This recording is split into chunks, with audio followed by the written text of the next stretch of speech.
कैसे हैं आप लोग। होप सब अच्छे होंगे, अपनी लाइफ में अच्छा कर रहे होंगे, पॉजिटिविटी के साथ आगे बढ़ रहे होंगे। आज की जो हमारी वीडियो का टॉपिक है वो है आपके रिश्तों में बढ़ती कड़वाहट। सब कुछ करने के बाद भी आपके रिलेशनशिप में दूरियां क्यों आ रही हैं, क्या इसका कारण है और क्या ये कभी दूरियां प्यार में बदलेंगी, क्या ये दूरियां चीज़ों को रिजॉल्व कर सकती हैं, कि क्या आपकी लाइफ में चीज़ें ठीक हो सकती हैं। जनरल कलेक्टिव रीडिंग है, मे बी आपसे रीजनेट करे, मे बी ना करे। रीजनेट नहीं करती है तो इस वीडियो को जाने दें। गाइज, ये टाइमलेस रीडिंग होती है। जब भी आप इस रीडिंग को देख रहे होंगे, ये रीडिंग आपसे तभी रीजनेट कर रही होगी। देख लेते हैं रिश्तों में क्यों दूरियां बढ़ रही हैं, क्या नेगेटिविटी का कारण है। कुछ लोगों को कहीं ना कहीं लगता है उनकी लाइफ में थर्ड पार्टी है, तो ये भी हम देखने की कोशिश करेंगे। कॉन्शियसनेस,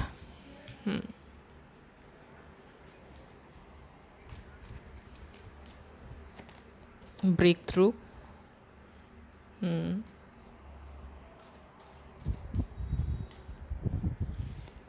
मोरालिटी,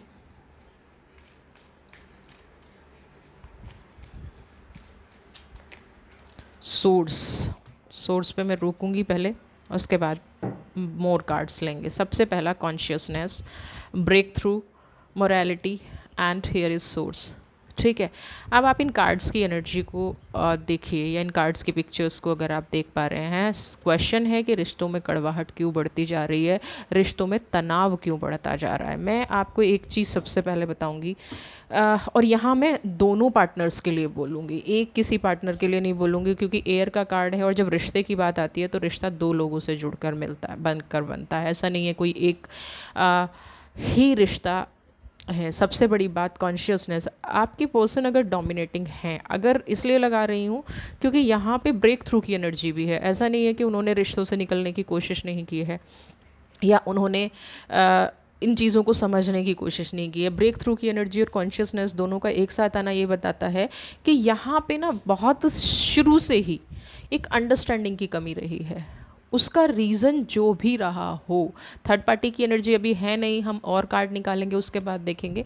लेकिन अभी मैं सिर्फ यहाँ पे ये बता रही हूँ कि मेन शुरुआत या मेन परेशानी की वजह क्या है। विचारों का ना मिलना, कॉन्शियसनेस ना होना, ईगोइस्टिक पर्सन हो सकते हैं, ठीक है, नेगेटिव पर्सनैलिटी हो सकते हैं। नेगेटिव पर्सनैलिटी का मतलब क्या है, हर चीज़ में कमी निकालना, हर चीज़ में कमियां ढूंढना, है ना, हर चीज़ में ऐसे मौके तलाश करना जिससे किसी को नीचा दिखाया जा सके, और फिर उस सिचुएशन से दूर हो जाना, फिर उस सिचुएशन से नेगेटिव हो जाना, फिर उस सिचुएशन में किसी की हेल्प ना करना।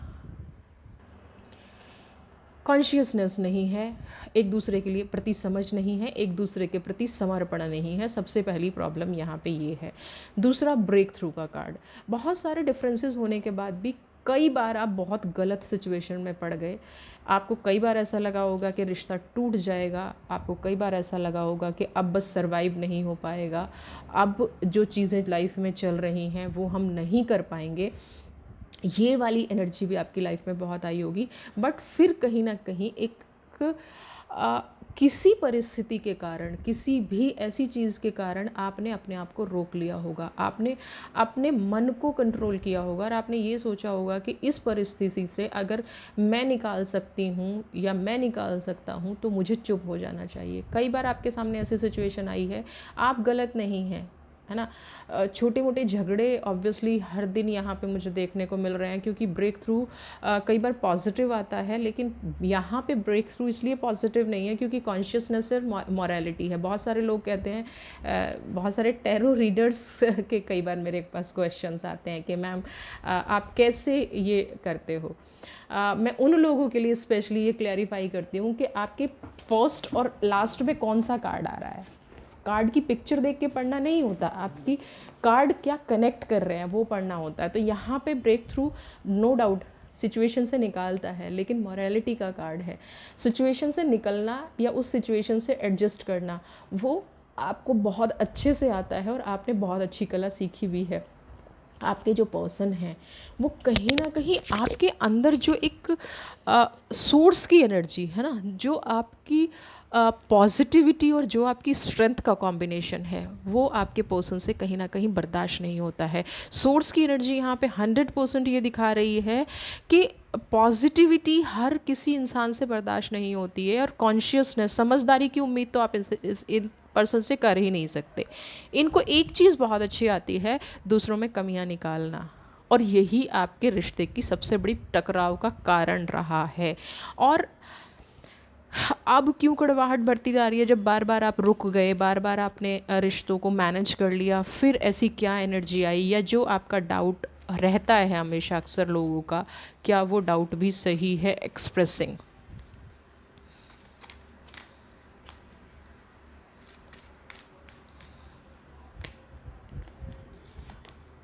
पास्ट लाइफ, यहाँ पे देखिए सबसे बड़ी कमी जो है ना आप लोगों के रिश्ते में, आपके पर्सन में, अब और आप दोनों में ही, आप दोनों अपनी फीलिंग्स को ना एक्सप्रेस नहीं करते, है ना। आप अपनी बात को एक्सप्रेस नहीं कर पाते, या ये कह दें कि आपने कोई बात शुरू की, शुरू करने के दूसरे ही सेकंड पे झगड़ा हो जाना। मैं यहाँ पे मैं बहुत ज़्यादा कोशिश करती हूँ कि कुछ एस्ट्रोलॉजिकल चीज़ें भी आपको बता दूँ, क्योंकि कुंडली का दोष, क्योंकि जैसे इसमें मुझे यहाँ पे पितृदोष नज़र आ रहा है, पास्ट लाइफ का कार्ड नज़र आ रहा है, कुछ कार्मिक कनेक्शन नज़र आ रहे हैं, यानी कि आप दोनों की जो जोड़ी है आप दोनों की जो जर्नी है वो कहीं पास्ट से शुरू हो रखी है, वो कहीं ना कहीं ऐसी जगह से शुरू हो रखी है जहाँ पीछा छूटना इतना आसान नहीं है, जब तक कि पास्ट कार्मिक हील नहीं हो जाते, जब तक कि पास्ट कार्मिक रिलीज़ नहीं हो जाते। और पास्ट कार्मिक रिलीज़ करने के लिए क्या होता है, हमें कुछ रेमेडीज़ लेनी पड़ती हैं। तो आपकी अगर बहुत ज़्यादा आप लोगों की लाइफ में डिस्प्यूट है और आपने कुंडली या मैच मेकिंग ऐसा कुछ नहीं कराया था, तो सिर्फ आपको यहाँ थर्सडे की रेमेडी लेनी है। अब आप किसी भी रिलीजन से हैं, थर्सडे के दिन, गुरुवार के दिन आपके लिए जो भी आपका धर्म अलाउ करता है, अगर आपको रिश्ता स्ट्रॉन्ग करना है और आपके अंदर कम्युनिकेशन गैप है, आपको ये समझ में आता है कि सब कुछ ठीक है लेकिन हम एक दूसरे को ना कम्युनिकेट नहीं कर पाते, क्योंकि यहाँ पे एक्सप्रेसिंग का कार्ड आया है। बहुत टाइम बीत जाने के बाद भी जब दो लोग आपस में अंडरस्टैंडिंग नहीं बना पाते, तो यहाँ पे गुरु का दोष लगा होता है। और आपके साथ तो मुझे कहीं ना कहीं पास्ट लाइफ, है ना, पितृदोष या पास्ट कार्मिक का भी कनेक्शन नज़र आ रहा है। तो आप अपने धर्म के अकॉर्डिंग, अपने रिलीजन के अकॉर्डिंग थर्सडे को जो भी रेमेडी बेस्ट है वो आप कर सकते हैं। रेमेडीज़ में इसलिए नहीं बताती हूँ क्योंकि जनरलाइज नहीं है, सब पे वो सूट नहीं करेंगी। आप क्रिश्चियन हैं, आप मुस्लिम हैं, आप सिख हैं या हिंदू हैं, आप जिस भी धर्म से बिलोंग करते हैं, हर धर्म में हर डे के लिए कोई ना कोई देवी देवता फिक्स है। तो आप उसके अकॉर्डिंग थर्सडे की रेमेडी लीजिए, आपको 100% फ़र्क पड़ेगा। अब प्रॉब्लम क्या आती है कि मैं यहाँ पे देखिए बिल्कुल क्लियर डिनाई करूँगी थर्ड पार्टी सिचुएशन के लिए। क्यों डिनाई करूँगी? क्योंकि थर्ड पार्टी सिचुएशन क्रिएट की जा रही है ना। अब वो, अगर आपके पर्सन आपके बारे में ऐसा बोल रहे हैं तो बिल्कुल 100% आपकी लाइफ में कोई ऐसा है जो आपकी केयर करता है, जो आपकी टेंशन लेता है, या जो आपके बारे में पॉजिटिव सोच रखता है, आपको सपोर्ट करता है। तो जो सपोर्टिंग पर्सन होते हैं ना, वो भी कई बार थर्ड पार्टी बन जाते हैं। और इस रिश्ते का हिसाब किताब पिछले जन्म से है। अब पिछले जन्म में चीज़ें हो गई हैं, अब तक वो पे ऑफ नहीं हो पा रही हैं, अब तक आप कार्मिक्स को पेड ऑफ नहीं कर पा रहे हैं, तो ये वाली प्रॉब्लम आ रही है, ये प्रॉब्लम फेस कर रहे हैं आप। तो अब सबसे बड़ी प्रॉब्लम है कि विचारों का आदान प्रदान नहीं है, विचार आपस में मिलते नहीं हैं, डिस्प्यूट होना शुरू हो जाता है। तो ऐसी सिचुएशन में क्या करना चाहिए हमें, क्या हमें हमारे पर्सन के बारे में सोचना चाहिए?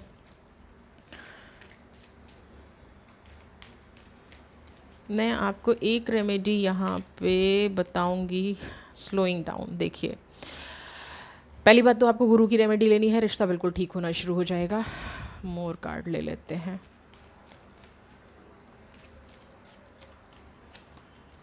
Innocent,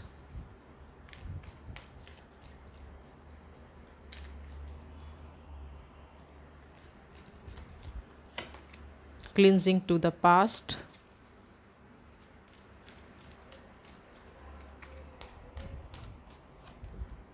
patience, maturity. अब आप यहाँ पे देखिए, अगर आप सच में इस रिश्ते को बचाना चाहते हैं ना, तो मैं आपको बेस्ट एक सॉल्यूशन यहाँ पे दूंगी। अगर आप चाहते हैं तो तभी आप अप्लाई कर पाएंगे, अगर नहीं चाहते हैं तो फिर इस रेमेडी को बिल्कुल अप्लाई मत कीजिएगा। स्लोइंग डाउन का कार्ड है, इनोसेंस का कार्ड है। कुछ टाइम पे अगर आप अपने पर्सन को ये रीडिंग सुना सकते हैं, अगर आप दोनों ये मिलके काम कर सकते हैं तो बेस्ट है, दोनों करें, रिश्ता बहुत जल्दी सुधर जाएगा। मतलब मैं 100% कहती हूँ कि आपको का रिश्ता तीसरा कोई बिगाड़ ही नहीं सकता। आप दोनों के अंदर ना एक छुपा हुआ बच्चा है ना। स्लोइंग डाउन के बाद आप इनोसेंस का कार्ड देखेंगे। स्लोइंग डाउन कहता है इनोसेंस दोनों के अंदर, जो कहीं ना कहीं अभी तक बड़ा नहीं हुआ है। आपको ब्लेम गेम खेलने की आदत है उन बच्चों की तरह जो छोटे टाइम में ना खेलते खेलते और मम्मा से जाके शिकायत करते हैं। आप में रिश्ते को लेके मैच्योरिटी नहीं है। तो आपको सबसे पहले तो अपने अंदर के एक दूसरे के, अपने बच्चे को आप संभालें, आपके अंदर जो अभी बच्चा है आपके पर्सन अपने बच्चे को संभालें। और अब आप ये देखें कि आप एक मैच्योर्ड रिलेशनशिप में हैं। यहाँ पे मैं फिर कहूँगी थर्ड पार्टी आपका कुछ नहीं बिगाड़ सकती अगर आप इस गाइडेंस को फॉलो करेंगे। तो नहीं करेंगे तो आगे रीडिंग तो बढ़ती रहेगी, लेकिन बीच में अगर ऐसी गाइडेंस आई है, क्योंकि गाइडेंस हमेशा बाद में आती है, लेकिन यहाँ पे धीरे धीरे आपका रिश्ता ठीक हो सकता है, पॉजिटिव हो सकता है, हैप्पीनेस आपकी लाइफ में आ सकती है। सबसे पहले तो आपको उस बच्चे को पहचानना है जो बार बार एरोगेंट हो जाता है, बार बार डोमिनेटिंग हो जाता है, जो अभी तक ये नहीं समझ पाया है, अभी तक अपने रिश्ते को वो इम्पॉर्टेंस नहीं दे पाया है, एक दूसरे की कदर नहीं कर पाए हैं। एक तो आपको इसको संभालना है। दूसरा, जो भी पास्ट में हुआ है, चाहे आपसे हुआ चाहे आपके पर्सन से हुआ, आप अपनी लाइफ में खुशियाँ पाना चाहते हैं। हर इंसान जो रीडिंग देखता है वो यही कहता है मैं खुश रहना चाहता हूँ लेकिन मैं खुश नहीं रह पाता हूँ, मैं हैप्पी रहना चाहता हूँ लेकिन मैं हैप्पी नहीं रह पाती हूँ। आपको कुछ तो करना पड़ेगा ना, है ना। अगर आप एस्ट्रोलॉजी पे बिलीव करते हैं, अगर आप, तो आप अपने मेंटल लेवल पे भी बिलीव कीजिए, आप अपनी मेंटलिटी पे भी बिलीव कीजिए, आप उन चीज़ों पे भी बिलीव कीजिए जो आपको कहीं ना कहीं स्ट्रॉन्ग बनाती हैं। पास्ट में जिसने भी गलती की, आपके पर्सन ने की, आपने की, कड़वाहट की वजह क्या है?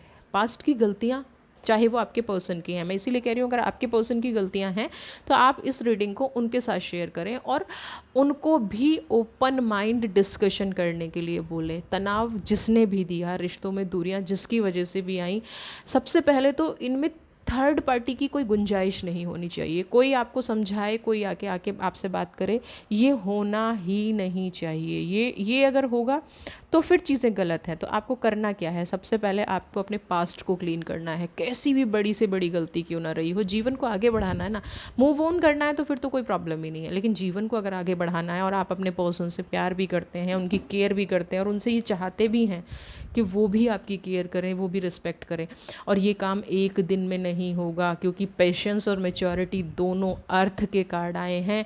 मुझे ये स्लोइंग डाउन जब इनोसेंस के साथ आया तो कहीं ना कहीं मुझे इस कार्ड को देख के एक मोटिवेशन मिली कि आपकी लाइफ में पॉजिटिविटी आ सकती है। अभी इस रिश्ते में गुंजाइश है। अभी ये रिश्ता उस स्टेज पे नहीं पहुंचा है जहाँ पे आप ये सोच लो ठीक है कड़वाहट बढ़ रही है, रीज़न क्या है? कोई किसी की सुनने को तैयार नहीं है, कोई किसी को मानने को तैयार नहीं है, समझने को तैयार नहीं है ना। लेकिन इसका मतलब ये थोड़ी ना है कि आप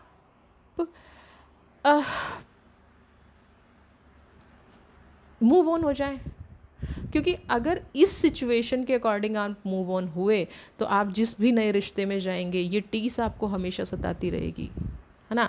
या तो आपको नेग्लेक्टेड फील होगा या आपके पर्सन को नेग्लेक्टेड फील होगा। जिसको भी नेग्लेक्टेड फील होगा वो आपको फिर भी परेशान करेगा, आपके बारे में फिर भी बातें करेगा।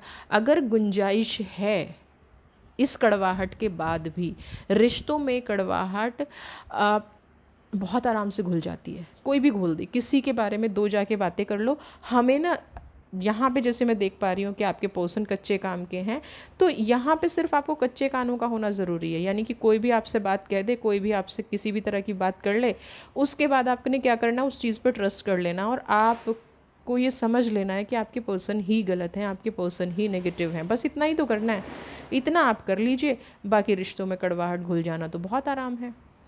रिश्तों में कड़वाहट तो अपने आप घुल ही जाएगी, किसी को बहुत ज़्यादा मेहनत करने की ज़रूरत नहीं है। दूसरा ये है कि आप अपनी तरह से कोशिश कर लीजिए, जो भी आपसे ये कह रहा है कि आपके पर्सन ने ये बात कही या फला पर्सन आपके बारे में ये बोल रहा था, उस चीज़ को ईज़िली सुन लीजिए, उस चीज़ को ईज़िली बात कर लीजिए। और उसके बाद क्या करना है, अपने पर्सन से जाके बात कर लीजिए कि भाई मैंने आपके बारे में ऐसा सुना है या ऐसी चीज़ें सुनी हैं, क्या ये सच है, क्या ये सही है। अगर इतनी अंडरस्टैंडिंग आपके रिश्ते में आ जाए, इतनी अंडरस्टैंडिंग आपकी बातों में आ जाए, तो बिल्कुल चीज़ें ठीक हो जाएंगी। कोई भी किसी के रिश्ते में कड़वाहट पैदा नहीं कर सकता। किसी का भी नज़रिया आपके प्रति कैसा भी क्यों ना हो, वो नज़रिया कभी ख़राब नहीं हो सकता, कभी भी किसी भी तरह से कोई ख़राब नहीं हो सकता। ख़राब कब होता है, ख़राब तब होता है जब चीज़ें मैनिपुलेट की जाती हैं, जब चीज़ें गलत की जाती हैं, जब गलत भावना के साथ की जाती हैं। और आपके रिश्ते में ये हुआ है, आपके रिश्ते में ये चीज़ें हुई हैं, जो भी आपसे बातें बताई गई आपके पर्सन के बारे में या आपकी बातें आपके पर्सन तक पहुंचाई गई, वो गलत तरीके से पहुंचाई गई और आप में कम्युनिकेशन गैप था। आप लोग आपस में बातें नहीं कर रहे थे। आप लोग अपनी लाइफ में ना थर्ड पर्सन पे, थर्ड पार्टी नहीं बोल रही हूँ मैं, थर्ड पर्सन पे ज़्यादा ट्रस्ट करके बैठे थे। आपको अपने पर्सन पे भरोसा नहीं था। तो इसीलिए यहाँ पे पेशेंस और मैच्योरिटी आपको ये गाइड कर रही है प्रॉपर कि आप चीज़ों को पेशेंटली हैंडल करें, मैच्योरिटी के साथ हैंडल करें, पास्ट को क्लियर करें। तो क्या हो जाएगा, चीज़ें सुधर सकती हैं। आज भी आपके रिश्ते में चांस है, आज भी आपके रिश्ते की कड़वाहट दूर हो सकती है, आज भी पॉजिटिविटी आपकी लाइफ में आ सकती है। आप दोनों को ही मैच्योर होने की ज़रूरत है, आप दोनों को ही रिश्तों में ट्रांसफॉर्मेशन लाने की ज़रूरत है। और मालिक ये चाहता है, क्योंकि अगर नहीं चाहता होता ना तो इतनी कड़वाहट के बाद भी जो वीडियो का टॉपिक है उसके बाद भी इतनी अच्छी एनर्जी आ जाना नहीं। मालिक नहीं चाहता कि आप अपने रिश्ते में दूर हों, मालिक नहीं चाहता कि आप अपने रिश्ते से अलग हों। वो चाहते हैं कि आप दोनों साथ रहें। अभी गुंजाइश है, पास्ट को क्लीन कर लीजिए। देख लेते हैं डिवाइन का क्या आदेश है आपके लिए, क्या आपके लिए आर्क एंजल माइकल और एंजल्स आपके लिए क्या कह रही हैं, क्या आपके लिए बताना चाह रहे हैं। Fairy face the cycle. मैं कह रही हूँ ना, अभी रिश्ते में गुंजाइश है गाइस, कितनी भी कड़वाहट क्यों पड़ रही हो, प्लीज़ इस रिश्तों को संभाल लीजिए। काली माँ, जय माँ काली लिख दीजिए कमेंट बॉक्स में, सारी प्रॉब्लम्स सॉल्व हो जाएंगी, सारी चीज़ें सॉल्व हो जाएंगी। सबसे पहला क्या है, face the cycle. Face the cycle क्या है, फेस द साइकिल आपको क्या कह रहा है कि आप की लाइफ में जो भी शुरू हुआ है ना, जो भी आपकी लाइफ में प्रॉब्लम्स हैं, जो भी आपकी लाइफ में हर्डल्स आ रही हैं, इनका कुछ कार्मिक कनेक्शन है और ये बहुत जल्दी ख़त्म हो जाएंगी। सिर्फ आपको पेशेंस और मैच्योरिटी दिखानी है। ये सारी प्रॉब्लम्स जो शुरुआत हुई है, एवरीथिंग, हर एक चीज़ एंड हो जाएगी, हर एक चीज़ की से आप निकल जाएंगे, हर एक मुसीबत से आप निकल जाएंगे और इसको कोई नहीं रोक सकता। आपके अंदर काली माँ जो डर है ना, माँ काली आपको क्या कह रही हैं कि बच्चे जो भी आपके अंदर डर है मुझे सौंप दो। आपके रिश्ते को लेके डर है, आपके फाइनेंस को लेके डर है, ये जो कड़वाहट आ रही है इस चीज़ को लेके डर है, जो भी डर है इस डर को मुझे सौंप दो। ये डर मैं एक्सेप्ट करूँगी, ये डर से मैं आपको निकालूंगी। आप तो बस आगे रिश्ते में बढ़ते जाओ, प्योरिटी में बढ़ते जाओ। आपकी लाइफ में जो चेंजेस आ रहे हैं ना, उस चेंजेस को एक्सेप्ट करो। आज जो आप ये रीडिंग देख रहे हैं ना गाइज, ये रीडिंग आपके सामने आई ही इसलिए है कि आप रिश्तों को ठीक करें। देखिए, अगर आप मैरिड हैं, आपके बच्चे हैं, आप दोनों के रिश्ते का असर उन बच्चों पे भी पड़ता होगा, और पड़ता होगा नहीं, पड़ता है। आप अगर पेरेंट्स हैं और आपके बच्चे आपके साथ ऐसा कर रहे हैं तो कहीं ना कहीं आपके ग्रैंड चाइल्ड पे ये फ़र्क पड़ेगा। जिस भी रिश्ते में आप ये सोच रहे हैं कि आप दोनों के रिश्ते का सिर्फ असर आप पे पड़ रहा है, आप दोनों सिर्फ अपनी वजह से प्रॉब्लम में हैं ना, ऐसा कभी नहीं होता है। अगर दो रिश्ते टूट रहे हैं, दो लोग तन्हा हैं, दो लोग, तो दो परिवार कहीं ना कहीं बिखरते हैं। अगर आप सिंगल हैं, आपको अभी से ये नज़र आ रहा है, यानी कि आप ट्विन फिल्म जर्नी में हैं, या आप शादी करने वाले हैं, या आपके साथ अभी उस रिश्ते में जुड़े नहीं हैं और अभी से ये एनर्जी आपकी लाइफ में आ रही है, तो भी रिकंसीडर का आपको यहाँ पे आदेश है। अगर अभी रिश्ते में इतना तनाव है, तो माँ काली आपको ये कह रही है कि जो भी इस रिश्ते को लेके आपका डर है, उस डर को निकालो। अगर वो डर निकल गया ना, तो आपकी लाइफ में कोई भी इश्यू नहीं आएगा। ये रिश्ता पॉजिटिव हो जाएगा, ये रिश्ता खुशी में बदल जाएगा, ये रिश्ता हैप्पीनेस में बदल जाएगा। तो इस रिश्ते को अगर आप पॉजिटिव करना चाहते हैं, हैप्पीनेस लाना चाहते हैं, तो पॉजिटिविटी के साथ एक मौका इस रिश्ते को ज़रूर दीजिए। और जिन लोगों का बिल्कुल ऐसा हो गया है कि वो अब रह ही नहीं सकते हैं इस रिश्ते में, इस चीज़ को फेस ही नहीं कर सकते हैं, तो अभी का उनका जो भी डर है, जो भी उन्होंने जीवन चक्र झेला है, जो भी आप अपनी लाइफ में टाइम झेला है, तो उस टाइम को वो भूल जाएं और आगे बढ़ें। जो भी आपका डर है, माँ काली का यही संदेश है, जो भी आपका डर है उस डर को आप निकाल दीजिए, उस डर को अपनी लाइफ से बिल्कुल निकाल दीजिए, उस डर को आप फेस कर लीजिए, चीज़ें अपने आप ठीक हो जाएंगी। ठीक है, वीडियो अच्छी लगी है तो चैनल को सब्सक्राइब करें, ज़्यादा से ज़्यादा शेयर, लाइक, कमेंट करें, और अपने रिश्ते को मैं तो यही कहूँगी कि ठीक करने की कोशिश करें, नेगेटिव करने की कोशिश ना करें।